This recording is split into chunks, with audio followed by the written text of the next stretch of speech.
مفتی زاہد حسین کے بیانات کے لیے مفتی زاہد حسین آفیشیل کو سبسکرائب کریں۔ مفتی زاہد حسین بسم اللہ الرحمن الرحیم۔ شور کوٹ سے ڈاکٹر عرفان صاحب نے سوال کیا ہے کہ میرا چھوٹا بھائی ہے جس کو وراثت میں زرعی ضمیر ملی ہوئی ہے، اس کے علاوہ اس کے پاس مال نہیں ہے، کیا اس پر قربانی واجب ہوگی؟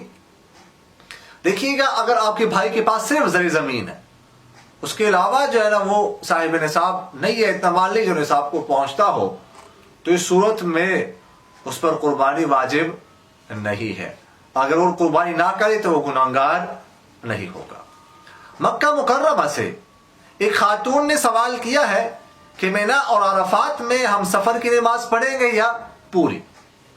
دیکھیے گا، پہلی بات تو یہ ذہن میں رکھیے گا کہ مینا اور عرفات جو ہے یہ الگ الگ مقام ہے۔ مکہ مکرمہ الگ، مینا الگ، عرفات الگ۔ ایک بات تو یہ ہے۔ دوسری بات یہ ہے کہ کب وہاں پر سفر کی نماز پڑھنی اور کب قصر کرنی ہے، اس حوالے سے دیکھا جائے گا کہ جو شخص مکہ مکرمہ میں آیا ہے، چاہے مدینہ منورہ سے ہو کے آیا ہے یا پہلی دفعہ مکہ مکرمہ پہنچا ہے، اب اس نے کتنے دن یہاں پر ٹھہرنے کی نیت کی ہے۔ اگر تو اس نے 15 دن یا اس سے زائد ٹھہرنے کی نیت کی ہے تو اس صورت میں یہ شخص جو ہے مقیم ہو چکا ہے مکہ مکرمہ میں، اور اس طرح مینا اور عرفات وغیرہ میں وہ پوری نماز پڑھے گا، اس لیے کہ جب اس نے مکہ مکرمہ میں 15 دن یا اس سے زائد ٹھہرنے کی نیت کر لی تو مقیم ہو گیا۔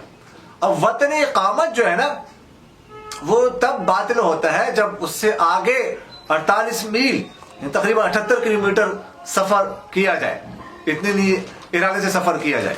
چونکہ مینا اور عرفات وغیرہ وہ اتنی دور نہیں ہے، وہ بالکل پاس ہے، قریب ہے، کچھ 10-15 کلومیٹر کے فاصلے پر ہے، تو اس لیے وہاں پر سفر کرنے سے، مکہ مکرمہ سے مینا اور عرفات کے سفر کرنے سے جو وطن اقامت ہے وہ باطل نہیں ہوگا، لہذا وہاں پر پوری نماز پڑھنی پڑے گی۔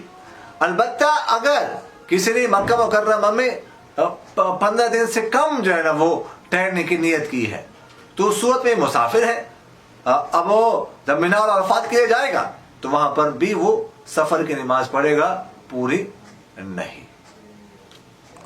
شاہکوٹ سے مولانا عتیق الرحمان صاحب نے سوال کیا ہے کہ اگر قربانی کے لیے خریدا گیا جانور مر جائے یا گم ہو جائے تو دوسرا جانور خریدنا پڑے گا کہ نہیں؟ اور دوسرا سوال یہ ہے کہ اگر قربانی کا جانور بیچ دے تو دوسرا جانور اتنی ہی قیمت کا خریدنا پڑے گا یا کمی بیشی کر سکتے ہیں؟ دیکھیے گا، جس کا جانور مر جائے یا گم ہو جائے تو دیکھا جائے گا وہ شخص فقیر ہے یا امیر ہے۔ اگر فقیر ہے یعنی صاحب نصاب نہیں ہے تو بس اس پر دوسرا جانور خریدنا ضروری نہیں ہے، بس ختم۔ اور اگر وہ جو ہے وہ شخص جو ہے نا وہ اس کے بعد بھی صاحب نصاب ہے، غنی ہے، تو اب اس کے لیے دوسرا جانور خریدنا پڑے گا، دوسرا جانور خریدنا ضروری ہے، اس پر واجب ہے۔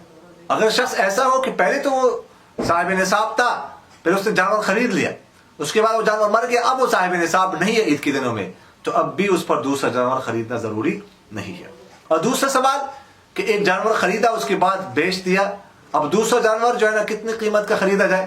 بہتر تو یہ ہے کہ اتنی ہی قیمت کا وہ دوسرا جانور خریدا جائے۔ اگر اس سے کم قیمت پر خریدا ہے تو جو یہ اضافی پیسے ہیں جو بچ گئے اس کا صدقہ کرنا بہتر ہے۔ مثلاً پہلا جانور خریدا تھا 30,000 کا اور دوسرا جانور خریدا 28,000 کا، تو اب 2,000 روپے اس کے لیے صدقہ کرنا یہ بہتر ہے، لیکن ضروری نہیں ہے۔ نابک کرے تو گناہگار نہیں ہوگا۔ دبئی سے ایک صاحب نے سوال کیا ہے کہ میرے 5 بچے ہیں، 2 دبئی میں اپنا کاروبار کرتے ہیں، 3 پاکستان میں، ایک دکان چلا رہا ہے، دوسرا ٹرک اور تیسرا گھر پہ ہے، پیسے سب کے پاس ہیں، اب وہ سب الگ الگ قربانی کریں گے یا ایک قربانی سب کی طرف سے کافی ہے؟ دیکھیے، اگر وہ سب صاحب نصاب ہیں تو سب کے لیے الگ الگ قربانی کرنا ضروری ہے۔ ایک قربانی تب کافی ہوتی ہے جب جو گھر کا سربراہ ہے صرف وہ صاحب نصاب ہو، باقی کوئی صاحب نصاب نہ ہو، صرف سارے پیسے اسی کے پاس ہو، تو اس صورت میں قربانی کافی ہو جاتی ہے۔ اگر سب الگ سے صاحب نصاب ہیں، سب کے پاس پیسے موجود ہیں، تو پھر سب کے لیے قربانی کرنا الگ الگ یہ ضروری ہو جاتا ہے۔